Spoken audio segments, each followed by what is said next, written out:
Regardez attentivement ces images. Ce n'est pas un accident. Ce n'est pas un atterrissage d'urgence. Un avion cargo militaire américain, un géant des airs, est en train de manœuvrer sur une piste de brousse en plein milieu du Nord Bénin. L'appareil est parfaitement opérationnel. Il ne vient pas chercher de l'aide, il vient livrer quelque chose. Pourquoi atterrir ici loin de l'aéroport de Cotonou sur une piste de terre rouge à quelques kilomètres seulement des frontières de l'Est? Cette présence américaine au nord Bénin n'est pas un fait isolé. Elle intervient dans un climat de tension extrême entre le président Patrice Talon et la Confédération de l'Alliance des États du Sahel. Le capitaine Ibrahim Traoré, le colonel Assimi Gota et le général Abdourahmane Tiani l'ont déjà dit.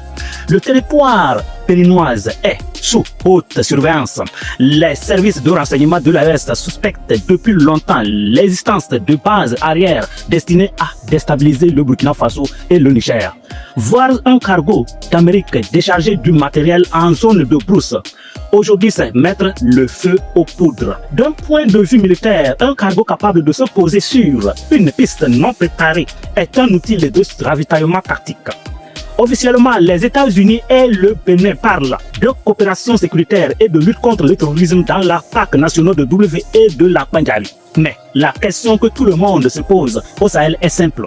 Que contient la toute de cet avion? S'agit-il d'équipements de surveillance pour protéger le Bénin ou de matériel logistique destiné à des groupes que l'AES combat quotidiennement? La précision de cette opération montre que ce n'est pas une première. La piste a été préparée, les équipes du sol les attendaient. Tout est millimétré. Pendant que le Burkina Faso renforce sa souveraineté avec des partenariats stratégiques et des usines locales, le Bénin semble s'ouvrir davantage aux forces étrangères. Cette vidéo est une preuve visuelle de l'internationalisation du conflit au Sahel. L'arrivée de ces cargos américains en zone reculée prouve que le Nord Bénin est devenu une zone d'intérêt majeur pour les puissances occidentales. Pour les populations locales, c'est l'incompréhension. On voit des avions militaires circuler, mais la sécurité ne semble pas s'améliorer pour l'OTAN. Est-ce qu'une aide réelle ou une ingérence masquée? L'AES en alerte maximale. Chaque mouvement d'avion, chaque atterrissage suspect fait désormais l'objet d'un rapport détaillé.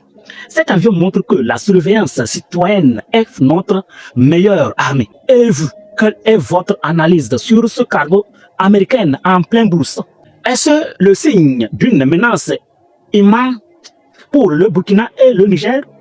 Partagez votre avis en commentaire.